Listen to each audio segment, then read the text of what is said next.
12 de la tarde con 37 minutos. ¿Qué tal? Muy buenas tardes. Bienvenidos a Matices, este espacio de Radio Monumental, que es una producción del Departamento de Noticias, en el que analizamos los temas que son noticia en Costa Rica y en el mundo. Muchas gracias por estar con nosotros en este último programa de la semana. Una semana, por supuesto, que ha estado muy intensa, con muchísimas informaciones, y que hoy nos depara también un día muy noticioso. Seguramente será aprobado hoy en primer debate el plan fiscal en la Asamblea Legislativa. Esto ha generado, por supuesto, la molestia fuerte de los sindicatos, que han generado un movimiento de presión bastante intenso, no solo en los últimos 25 días, sino el día de hoy, en medio de lluvias, hoy en San José además, y un cambio de horario aquí en Monumental, porque atendiendo a la solicitud de miles de personas, Monumental va a transmitir los partidos del premundial de la selección femenina. Y hoy juega la selección femenina contra Cuba, así es que adelantamos Matices, que hoy solo durará una hora, de 12:30 a 1:30. Después vendrán los compañeros de Pelando el Ojo. A las 3:30 transmitiremos el partido. A las 6 de la tarde vendrá don Miguel Cortés en Oro y Grana, y a las 7 de la noche la tercera emisión de Noticias Monumental. Será exactamente lo mismo el lunes, cuando enfrentemos a Jamaica. Hoy invité para conversar conmigo en Matices a una persona con la que me gusta siempre conversar muchísimo, realmente aprendo mucho. Es el expresidente de la República, Miguel Ángel Rodríguez, que además de ser expresidente de la República, tiene algunos cargos que nos ayudan muchísimo en la experiencia, además como expresidente de la Asamblea Legislativa, exsecretario general de la Organización de Estados Americanos. Así es que, don Miguel Ángel, le agradezco mucho haber venido. ¿Cómo le va? Muchísimas gracias, Randall, un gusto como siempre compartir con usted y con su audiencia en un momento en el cual pues vivimos unas horas difíciles en Costa Rica desde hace varios tiempos, y en los cuales la reflexión cuidadosa, racional, comprensiva de los puntos de vista de unos y otros, me parece que es muy importante para todos los costarricenses para poder andar bien esta ruta difícil en que andamos. Muchas gracias, don Miguel, por estar con nosotros. Le recuerdo a nuestra audiencia, nos pueden escuchar en radio 93.5 FM, lo pueden hacer por internet monumental.co.cr, y nuestra aplicación móvil CR Móvil. Ya empezamos la transmisión a través de Facebook Live en Noticias Monumental, estamos en Twitter en @monumentalcr. Ese programa lo pueden observar esta noche a las 8 en Canal 2 y volverlo a escuchar a las 9:30 a través de Monumental, la radio de Costa Rica. ¿Qué es lo que pasa? Digo, más allá del análisis evidente, don Miguel, de que hay una discusión respecto a un tema fiscal, yo siento, y creo que mucha gente puede percibirlo, que hay cosas mucho más allá que un tema fiscal, que tiene que ver con molestia generalizada, tiene que ver además con un irrespeto a la autoridad permanente, tiene que ver con falta de confianza en la institucionalidad del país. ¿Qué siente usted que está pasando? Bueno, yo creo que usted lo acaba de resumir muy bien en la pregunta. Y yo nada más empezaría por decir que tenemos que darnos cuenta, los costarricenses, para analizar las cosas con calma, ver todos los hechos, tenemos que darnos cuenta de que estamos en un mundo que está pasando por un momento en el cual esas cosas que usted señala, falta de confianza de unos en otros, falta de confianza en el conocimiento y las élites, falta de respeto por los hechos, confrontación, fuerza de las pasiones, más fuerza de las pasiones que fuerza del pensamiento, más fuerza de las pasiones negativas que el amor. Es algo que está ocurriendo en muchas partes del mundo. Si vemos el enfrentamiento en Estados Unidos en esto del nombramiento de un juez de la Corte Suprema de Justicia, en el cual se están analizando cosas muy importantes que tienen que ser analizadas, de conducta, etcétera, pero en la cual la forma del enfrentamiento y los odios, los prejuicios, una parte que está segura de que la otra parte está actuando de mala fe, cada uno piensa en la mala fe del otro. Y eso no es una cosa que se está dando en Estados Unidos. Lo que ha ocurrido en Italia, el gobierno populista de derecha que ha llegado en Italia, ha llegado sobre esa misma base. En Polonia, en Hungría, hay gobiernos que están también de una manera muy similar, actuando de una forma muy poco conducente a una racionalidad en la decisión de las políticas públicas. Vemos en Alemania que llegan al Congreso más de 90 legisladores que, bueno, uno podría decir que son neonazis. La fuerza que ha tenido en Francia el partido del señor y la señora Lapán, todo eso, el Brexit en Inglaterra, la situación de Nicaragua y de Venezuela, la situación de Bolivia, la situación de Argentina, un país que sale de una crisis terrible, de un mal manejo de las cuestiones públicas escandaloso, que entra con un gobierno nuevo que quiere poner orden después de un populismo que tiene los precios de todo totalmente distorsionados, pero que a tomar las medidas para arreglar eso se le vuelve prácticamente imposible, porque la gente no acepta los costos que implica ajustar las cosas para que caminen adecuadamente hacia el futuro y para no seguir en una situación dificilísima. Una predominancia en las personas de lo inmediato. Cada vez le damos menos importancia al futuro, las cosas que son muy buenas hoy pero que nos implican un sacrificio para construir para mañana, las vemos con mala gana. Lo que queremos es la satisfacción inmediata, un mundo que vive del entretenimiento. Yo aquí este programa suyo lo he comentado, a mí me impresionó mucho hace unos 10, 12 años la crítica que hizo Vargas Llosa a la civilización que él llama del espectáculo, en que dice que el arte, la prensa, la misma ciencia, la política, las decisiones se convirtieron en espectáculo. El crimen es espectáculo, todo es espectáculo, y entonces dentro de eso la banalidad, lo anecdótico es lo que tiene importancia y no lo fundamental, no la sustancia, no lo que tiene consecuencias. Todo eso nos lleva a que no analizamos las consecuencias de las cosas debidamente y desdichadamente en mucho a esto que hemos estado experimentando en estos días en Costa Rica y que yo miro con enorme tristeza, que es el hecho de que la gente se ve como enemiga. El que no piensa como yo es mi enemigo y es malo y está actuando de mala fe y lo hace porque quiere hacer un daño. No tengo la capacidad de pensar. El otro es alguien que es igual que yo, tiene intereses, tiene corazón, tiene estómago, tiene mente, tiene emociones y sus conocimientos pueden estar equivocados o los míos pueden estar equivocados. Pensamos diferente, veamos a ver cómo es la cosa, tratemos de hablarlo razonablemente. Pero entonces esto nos confronta con situaciones como la que hemos estado viviendo. Por un lado, el gobierno con una situación fiscal que por no haberse resuelto en mucho tiempo, por haberse acelerado en su crecimiento a través de estos últimos años, lo pone contra la pared, donde ya tuvo que recurrir a emisión monetaria del Banco Central para poder hacer sus pagos durante este semestre y donde sabe que si no busca una solución se le van a cerrar los créditos y como eso vamos a entrar en una crisis. Entonces está en una posición sin salida con un sistema parlamentario y un sistema de formación de leyes que tenemos en Costa Rica tan complicado que iniciar un cambio, un proceso nuevo es dificilísimo porque con muy pocas personas que se opongan lo impiden que camine. Con una puede ser. Y en esas circunstancias decir no, vamos a arrancar de cero, vamos a hacer muy rápido una solución distinta, es una ilusión. Y del otro lado un grupo que dice, no se sienta a decir, miren, sentémonos a ver a ese proyecto qué le podemos cambiar, como otros grupos se han sentado a hacer lobby en el Congreso y a tratar de cambiarle cosas al proyecto, sino que lo que dicen es que hay que retirarlo, hay que pararlo, no puede seguir. Entonces se pone el país ante alternativas que no permiten negociación. A mí me ha sorprendido que he oído a alguna gente a la que tengo respeto por su capacidad de análisis, pero los he ido a analizar estas cosas y decir, es que el gobierno no ha tenido la capacidad de diálogo, de negociación para resolver esto. ¿Cómo puede haber diálogo y negociación cuando las posiciones son solo extremas y son posiciones extremas? No, para llegar a un acuerdo, no con que yo pido 10 para vender en 8, sino que yo pido 10 pero nunca voy a bajar de 10. Entonces eso me pone en una posición que no permite que haya un acuerdo. El gobierno no puede ceder en que no haya una medida porque nos vamos en un caos. Y los líderes sindicales exigen que la única solución es que se retire el proyecto, lo cual el gobierno incluso lo puede hacer. No, legalmente no lo puede hacer. No. Pero en esas condiciones, eso es lo que estamos viendo, es una confrontación. Y yo estoy totalmente de acuerdo con usted, Randall.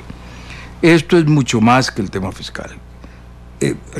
La gente dice, bueno, si vemos los impuestos que están poniendo. A nadie le gusta pagar impuestos, a mí no me gusta.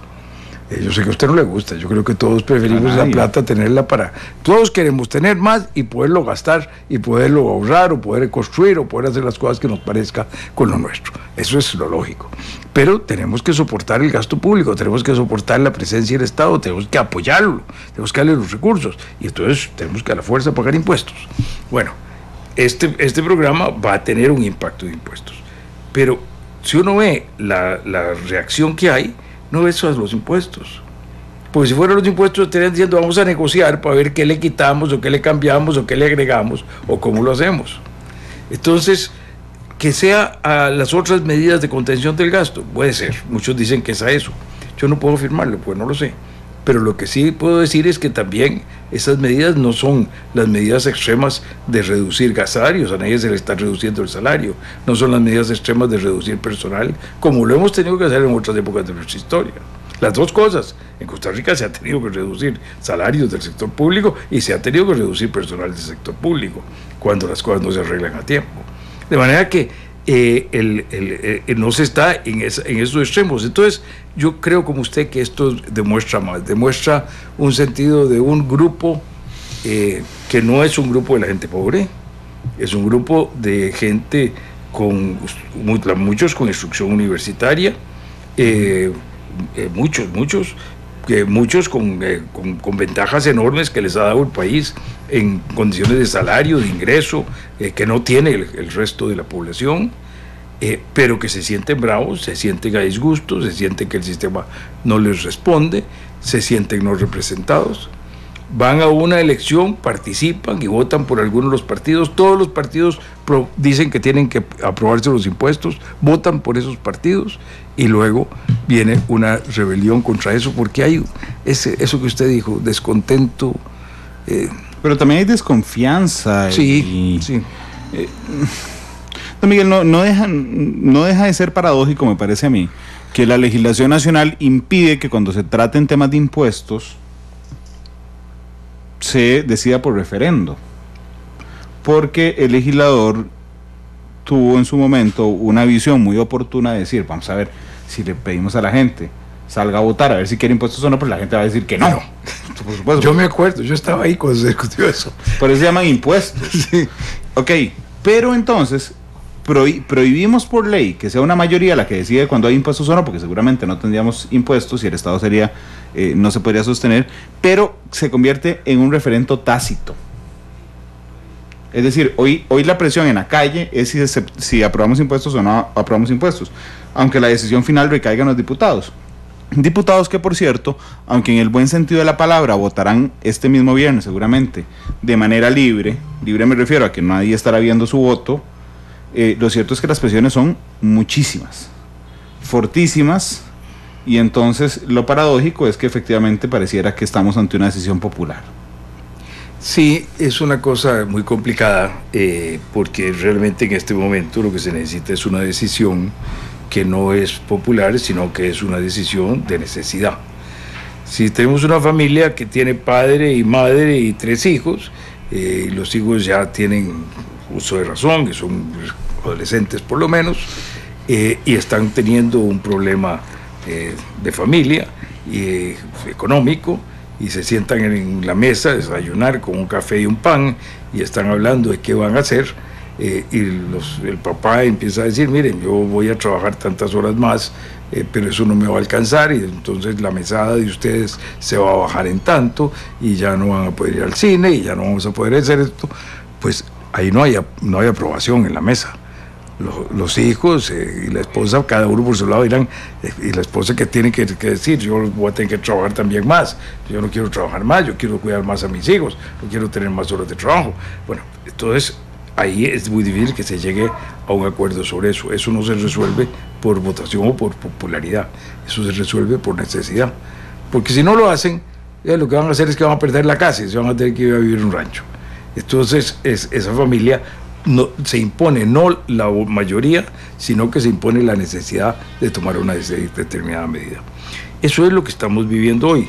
Claro que cómo es la medida, cómo se conforma, cómo se especifica, cuáles son sus alcances, es una cosa que está sujeto a la discusión. Pero la necesidad de que ya se llegó a ese punto es algo que no podemos negar. Y yo creo que parte de toda esta discusión es que por esa falta de confianza que usted está señalando, no se cree que estemos viendo ese punto.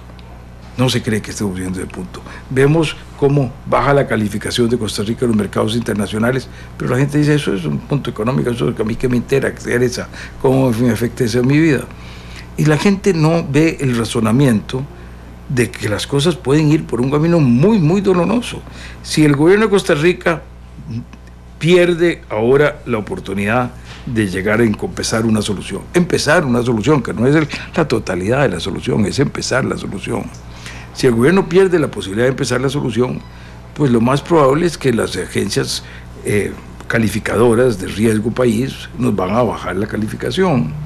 Una baja de la calificación, el primer impacto que tiene es que van a decir, bueno, en esas condiciones vamos a tener que subirle las tasas de interés a Costa Rica porque el riesgo aumenta. Con mayor riesgo de no pago, yo me protejo teniendo recibido adelantado un poco más de intereses por si no puedo recobrar después todo el capital. Cuando eso ocurre, entonces el gobierno se le aumenta mucho más el déficit, porque aumenta la carga de intereses que tiene que pagar sobre la deuda, que ya es 52-53% del PIB. En esas condiciones, lo que ocurre es que al deteriorarse más los números, aumenta el riesgo país, hasta que llega un momento en que los prestamistas dicen, no, yo ahí no coloco un 5 más, porque ya es colocarlo para que no me paguen, ya esa plata final no me la van a pagar. Entonces en ese momento el gobierno se queda sin plata. Cuando se queda sin plata le quedan dos alternativas. Una alternativa es decirle al Banco Central, ahora sí, necesito letras del Tesoro, pero ya no para pagárselas en 3 meses, ya para ir en default contra usted no se las voy a pagar tampoco, lo que necesito es emitir plata para pagar los gastos.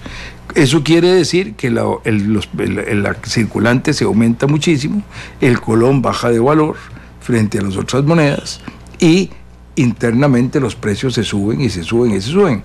Nadie le bajó los salarios a los trabajadores públicos, pero se les bajó la inflación, porque si hay una inflación de 50%, el salario se les baja el 50%. Don Miguel, pero no es tan complicado de entender, me parece a mí, el barranco que hay a la vuelta de la esquina si no se aprueba un plan fiscal. Y hay otra alternativa, pues no la dije, simplemente para completar la idea, no quedar de que solo hay el camino de la inflación, hay otro camino. El otro camino es el gobierno dice, bueno, no puedo pagar, no pago a los empleados públicos, bajo salarios, disminuyo puestos, y entonces se hace una restricción del gobierno, que significaría que muchos servicios que son muy buenos, que necesitamos del gobierno, el gobierno es necesario, los servicios del gobierno son necesarios para el nivel de vida y para el nivel de bienestar que tenemos los costarricenses, entonces desaparecerían. Claro que siempre se puede ahorrar un poco y ser más eficientes, y eso puede recuperar un poco de gastos, pero hacerlo eso a la salvaje cuando no hay plata es muy difícil. No se puede hacer bien, no se puede hacer ordenadamente y sufren todos los gastos. Usted me dice, don Randall, que es fácil de entender. Si usted y yo estamos conversando es fácil de entender. Pero si usted parte de que lo que yo le estoy diciendo es mentira, porque yo soy una persona malintencionada, que lo que estoy haciendo es tratando de engañarlo a usted para ver cómo lo distraigo y le meto la mano en la bolsa y le saco la billetera, pues usted nunca va a entender lo que yo le estoy diciendo. Y desdichadamente eso es lo que estamos viviendo. Estamos viviendo un momento en que hay grupos que tienen una visión totalmente cerrada, que los hechos no son hechos. Si yo ahora que estamos aquí en Central de Radios, en Radio Monumental, y va a ser la 1 de la tarde, pues, supongo, y está de día, y yo digo, no, está de noche. Mira, y las luces están prendidas, ve, aquí hay unos luminarias que están prendidas, es de noche. Ustedes me quieren engañar a mí, Randall, diciéndome que es de día, para que yo salga confiado ahí y ahí me estén esperando unos que me van a atracar porque es de noche. No es de noche. Ya yo estoy convencido que es de noche y ese es mi hecho. Ese es el cambio terrible que tenemos. Antes, hasta hace un tiempo, si la gente, alguien decía es de día, la gente entendía que es de día. Hoy, si alguien dice es de día, la gente dice, ese señor dice que es de día. Que son dos cosas muy distintas. Y me está engañando para que yo crea que es de día. Exacto. De hecho, conforme me respondía, estaba contando, don Miguel, tenemos 250 personas viéndonos en Facebook Live, unas 20,000 escuchándonos. Pero de las personas que estaban viendo Facebook Live, 27, 28 comentarios ya me han dicho vendido a mí. Con lo que no tengo problema, realmente soporto mucho la crítica, y inclusive los insultos, pero lo que quiero decir es que yo no he emitido una sola, le he hecho 3 preguntas, no he dicho nada de fondo yo. Sin embargo, de entrada, es que me trajo a mí y yo soy un expresidente. No, Miguel, pero yo es que igual soy me dijeron economista. Yo he estado, entonces, por haberme traído a mí, usted se le pegan las mías. No las tome, no son suyas. No se preocupe, porque esto es como cuando yo iba a entrar en política. Déjeme hacer algo chistoso para romper lo duro de la conversación. Cuando yo estaba entrando en política, 16 años, siguiendo a don Mario Echandi, Mario, mamá, que era amiga de don Mario, lo llamó y le dijo: Mario, ¿cómo le está haciendo este muchacho? ¿Cómo me lo vas a meter en política? Eso no sirve. Yo quiero que él trabaje, estudie, no se meta en política, esas cosas. Y Mario, que era muy, muy vivo y tenía mucho buen espíritu de humor, le dijo: Blanquita, no te preocupes, cuando le mienten la madre, no sos vos, es la madre política. Así es que cuando a usted le digan vendido ahora, no es por usted, es por mí, que estoy aquí. Gracias, don Miguel, pero no, y no es porque sea mi invitado, porque es que ayer tenía Michael Soto, el ministro de Seguridad, y también me volvieron a decir: a mí no me importa, no, realmente no se me cae un brazo porque me lo diga, lo que quiero reflejar es el nivel de ataque que estamos viviendo. Es decir, hay un hecho, antier, sí hay un hecho. El presidente está en el Teatro Nacional y un grupo de sindicalistas le impide salir. Eso es un hecho, no es una valoración, eso es lo que pasó. Okay. A los 20 minutos ya no era eso. Había una gran parte de la población que pensaba que era un show montado para que los sindicalistas se pusieran ahí y no permitieran al presidente salir, para que el presidente pudiera venderse públicamente como la persona atrapada. Okay. Sale el presidente Alvarado, lo insultan, lo tratan de agredir, lo intentan agredir. Que por cierto, un saludo a don José Miguel Villalobos, buen amigo, que ayer me criticó enormemente en Facebook diciendo que yo había inventado que lo intentaron agredir. No, lo intentaron agredir, pero además lo insultaron, y eso es una agresión verbal, sin duda alguna. Y el presidente toma la decisión de irse en la noche al mismo lugar y se graba un video. Y entonces el nivel de análisis a los 5 minutos del video es un montaje del presidente, el video, y fijo, las personas que salen en el video son actores. Y además, y yo he escuchado gente decir: a mí es que yo odio a Carlos Alvarado, y listo. Pero ¿qué le parece malo de su gestión? ¿No está de acuerdo? No, lo odio. Ese es el nivel de enfrentamiento en las calles hoy, don Miguel. Eso es muy triste, y realmente es lo que yo le decía, que estamos pasando una hora mucho más dura que la hora del pleito fiscal, que es la hora de este enfrentamiento. Déjeme decirle que yo, sin embargo, soy optimista. Y soy optimista porque he vivido dificultades y he visto cómo las cosas en este país, la gente es buena y la gente da vuelta. Le voy a contar 2 casos personales míos. Uno es la lucha que dimos para abrir los monopolios públicos en cuanto tocó los monopolios del ICE, de telecomunicaciones y de electricidad. Después de una concertación, de haber discutido los temas, de haber llegado a ciertos acuerdos básicos sobre el tema, de estar aprobando la cosa en el Congreso durante 2 años, durante un periodo muy largo, con una larga discusión, con 3 tipos distintos de proyectos que se hicieron, se aprueba en primer debate y se plantea una confrontación social de mucha magnitud, de mucho impacto, donde echaron a la calle principal. Esto es distinto que ahora. Lo que echaron a la calle fundamentalmente fue a los muchachos de secundaria y a los estudiantes de la universidad, y donde hubo un ambiente de violencia terrible. Amenazaron con tomar la casa presidencial. Yo estaba en la casa presidencial y con la policía que iba a defender la casa presidencial, me reuní con ellos y les dije: un número grande de efectivos, miren, recuérdense que los que están afuera, los que van a venir, son tan costarricenses como ustedes y como yo, y que no queremos que haya violencia, queremos que haya paz, y acompáñenme a rezar un Padre Nuestro para que creemos un clima de tranquilidad de este lado va a poder mantener las cosas en paz y en calma. Bueno, la situación fue muy convulsa. Sin embargo, 2, 3, 4 semanas después de eso, yo podía andar en las calles de San José, como he andado siempre, tranquilo, solo, sin escolta, porque los fines de semana, cuando yo no salía de San José de gira, yo manejaba el carro y salimos Lorena y yo a un restaurante o a hacer una visita o a lo que fuera, hacer una compra, tranquilos. Vengo a Costa Rica hace 14 años, hoy es 5, dentro de 10 días, hace 14 años, vengo a Costa Rica. Me hacen el espectáculo de escarnio más grande que le han hecho a ningún costarricense. Bueno, por supuesto no como a don Juanito, porque a mí no me fusilaron, pero la verdad es que me montaron un show para burlarse de mí, para insultarme, para decirme todas las cosas. Me acuerdo con dolor cómo cuando la perrera entraba a la Corte de Justicia, pude ver después los videos de la gente desde las ventanas del Poder Judicial insultándome. Bueno, fue una cosa terrible. Voy a la cárcel. Estoy 5 meses en la cárcel.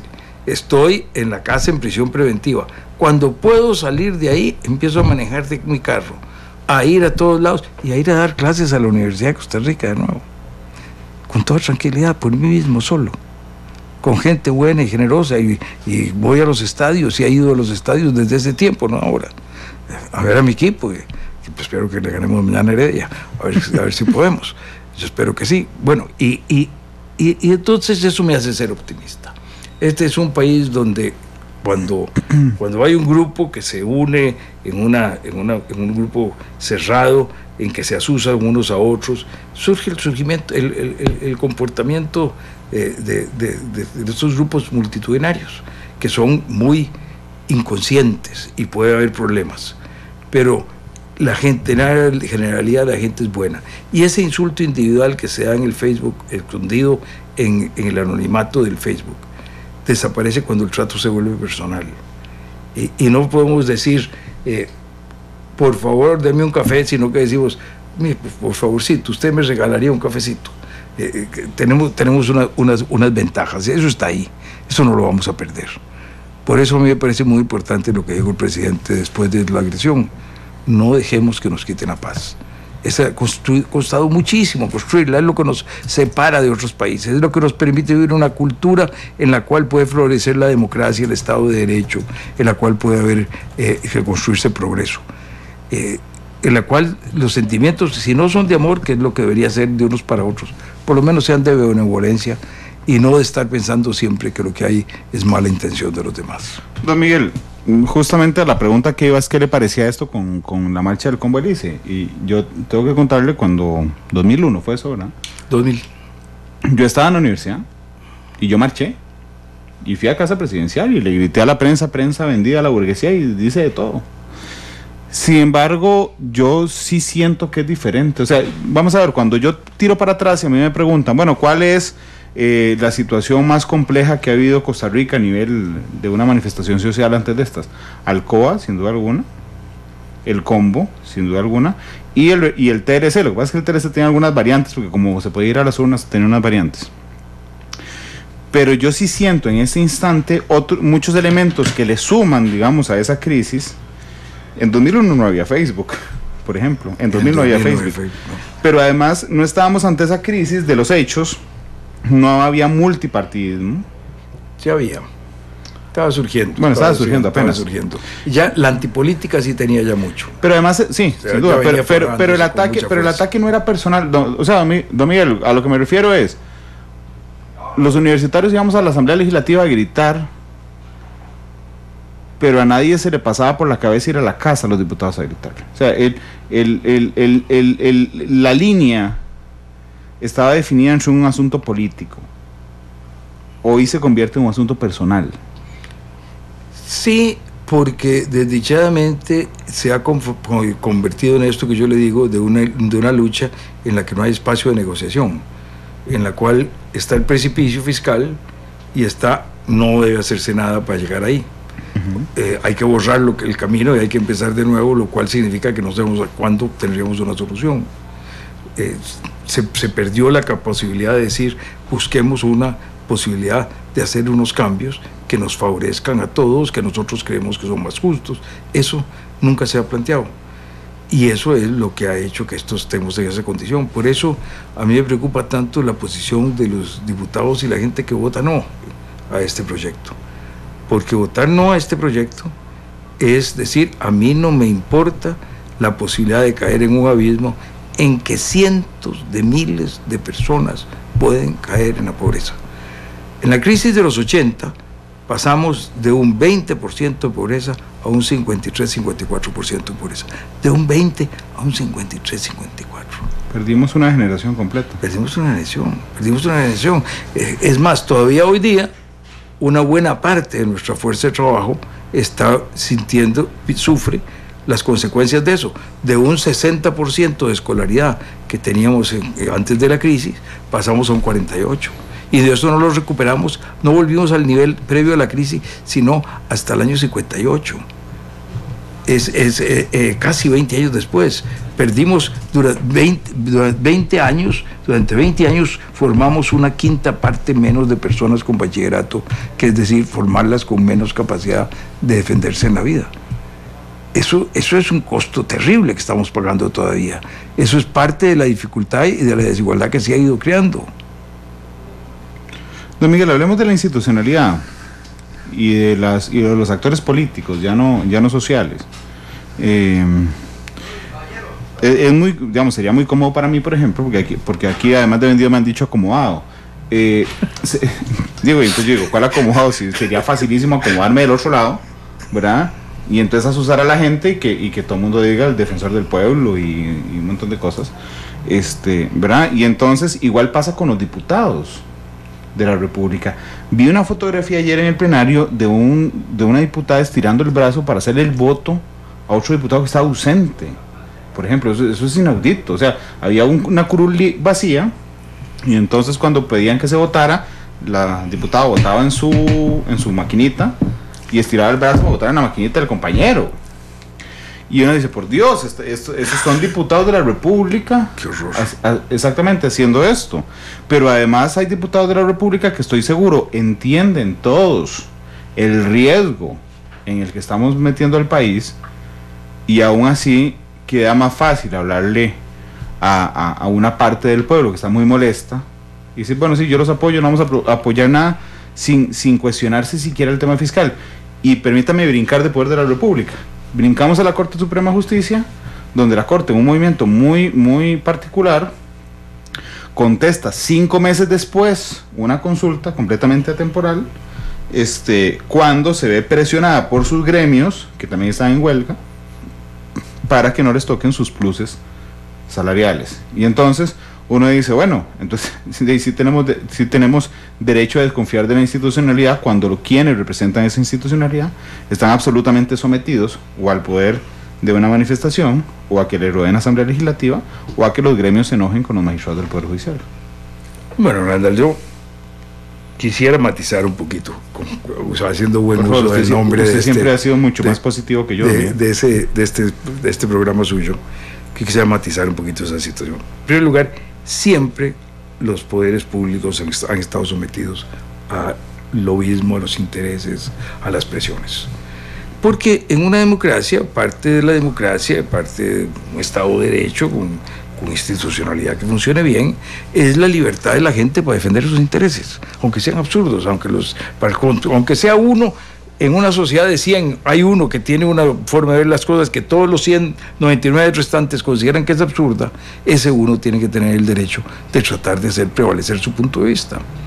Y eso lleva a que los órganos públicos tienen que estar abiertos, y por eso la importancia de la libertad de opinión, la libertad de información, la libertad de petición que tenemos que tener en una democracia. Entonces, siempre eso ha existido. Eso se ha manifestado de distintas formas. Antes lo veíamos muy mal y lo criticaba mucha gente con razón, de que los grupos, digamos, que tenían más control del cierto poder económico tenían una influencia muy preponderante en decisiones de partidos, en decisiones de gobiernos. Ahora otros grupos se han conformado y esos otros grupos tienen que tener también su posibilidad de influir. A mí me parece que eso está bien. Lo que me parece que es un desbalance es dos cosas. Uno, que creamos que por defender nuestro derecho, de defender nuestros intereses, podemos delinquir. Eso me parece que es lo más serio de todo. Ahí sí hay un límite que no hay. ¿Qué es lo que está haciendo esa diputada que usted me está señalando? ¿Y qué es lo que está haciendo quien agrede al presidente? En ambos casos estamos en una situación en la cual se ha pasado del derecho de libertad de manifestarme, de defender mis intereses, de propiciar mi punto de vista, de tratar que se cambien como se están haciendo las cosas, a delinquir en busca de mis intereses. Y eso no lo podemos permitir. Lo mismo pasa con los bloqueos. Lo mismo pasa con los bloqueos, lo mismo pasa con que no se eduque a los chiquitos, lo mismo pasa con que no se atienda a los enfermos. Todo eso es, a mi modo de ver, es una actuación absolutamente contraria. Yo no puedo entender cómo puede haber derecho a huelga de alguien que pone en riesgo la salud de una persona, o cómo puede haber derecho a huelga de alguien que deja a un niño sin que reciba la educación para la cual él está contratado para dar.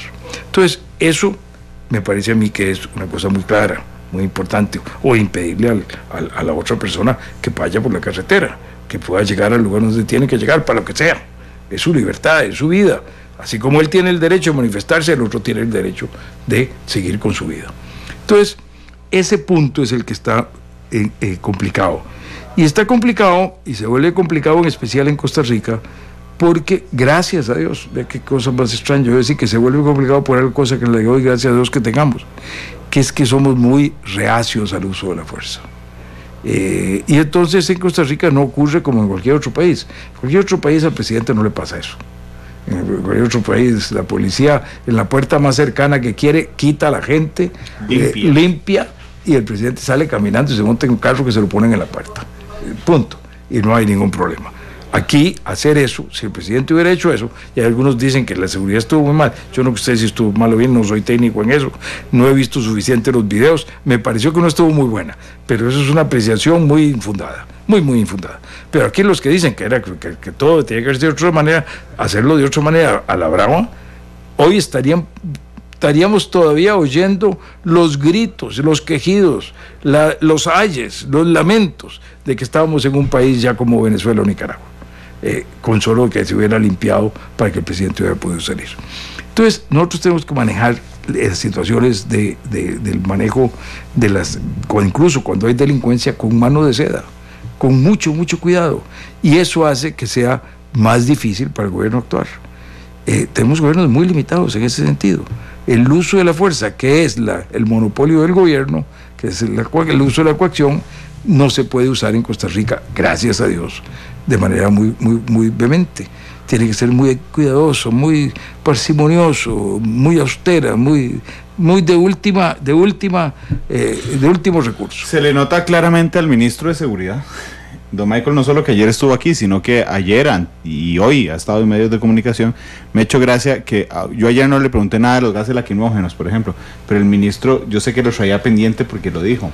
Por cierto, respecto al uso de gases lacrimógenos, porque yo siento que él se siente en la necesidad de explicar por qué se han usado.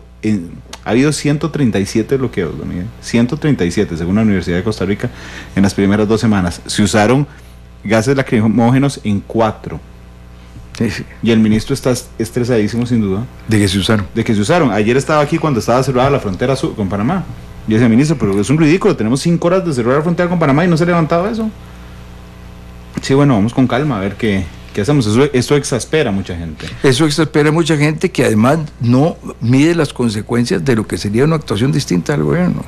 Si el gobierno hubiera actuado en esto a la brava, en este momento no habría la menor posibilidad de que se aprobara nada en el Congreso.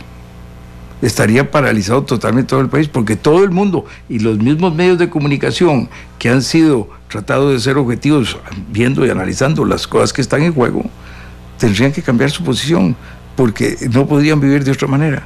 Yo lo viví en el caso de la apertura de los monopolios y las manifestaciones. Una gresca que se armó por la Fuente de la Hispanidad con estudiantes de la Universidad de Costa Rica, del cual surgió una lideresa importante de la política nacional, Cuando la policía tomó presos a esa muchacha y a otros 2 muchachos, digo con respeto muchacha, porque era una muchacha en ese momento, una joven, esa toma se pasó por Canal 7 todas horas, y eso nos hizo un daño terrible para poder seguir adelante con los propósitos de gobierno. Pero en ese momento teníamos una situación distinta que ahora. Nosotros estábamos luchando por hacer cambios que considerábamos podían ayudarnos a crecer más, a atender mejor las necesidades de infraestructura, de salud, de educación, a atender las cosas sin necesidad de impuestos, a través de una disminución de la deuda pública, y que en lugar de toda la inversión en algunos campos la hiciera el gobierno, la pudiera hacer el sector privado. Si no hacíamos eso, no caíamos en ningún precipicio fiscal, no nos empobrecíamos, simplemente no íbamos a acelerar nuestro crecimiento, no íbamos a caminar más rápido hacia el desarrollo. Entonces podíamos, al final de cuentas, cuando ya la sociedad estuvo muy manifiestamente en contra, cuando los medios nos abandonaron, cuando el partido de oposición nos abandonó, cuando las cámaras nos abandonaron porque estaban asustadísimas de lo que estaba ocurriendo, pues entonces decidimos que no se podía seguir con aquello, era imposible. Ya era absolutamente imposible seguir con algo que no seguirlo no nos causaba un mal mayor que el pararlo. Porque en ese momento el pararlo, si no lo parábamos, el mal era que la sociedad total entraba en una confrontación. Entonces, pero ahora estamos en una situación distinta, ¿verdad? Y eso es lo que hace complicado. Y yo sé que hay argumentos, y hay buenos argumentos. Hay alguien que dice, bueno, mire, es que ciertos tipos de organización comercial o financiera o industrial no están poniéndole los impuestos, y esos no tienen impuestos. A mí no me gusta que haya ocurrido eso. Pero eso hace que lo que va a salir es lo que ha sido posible que salga de la discusión democrática en un Congreso con distintas fuerzas, donde los lobistas de los sindicatos debieron haber estado negociando para tratar de que sus puntos concretos los pudieran negociar, en lugar de retirarse a una posición de todo o nada. O se para eso, o seguimos en huelga indefinida. Don Miguel, permítame ir a la pausa comercial que tengo pendiente y volvemos casi para el último comentario de don Miguel Ángel Rodríguez, el expresidente de la República, hoy hablando sobre la situación en país en Matices. Para la gente que me está preguntando por qué tan temprano Matices, porque hoy juega la selección femenina, había mucha gente pidiéndonos que transmitiéramos, la empresa y el director de deportes Pablo Guzmán tomó la decisión, hoy vamos a transmitir el premundial femenino, Costa Rica contra Cuba, a partir de las 3:30 de la tarde, es la 1:19, vamos a la pausa, volvemos y después de nosotros sigue Perando el Ojo.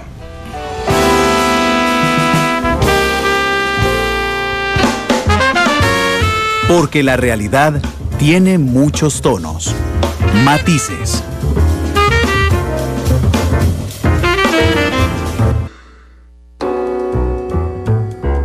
Matices. Por Radio Monumental.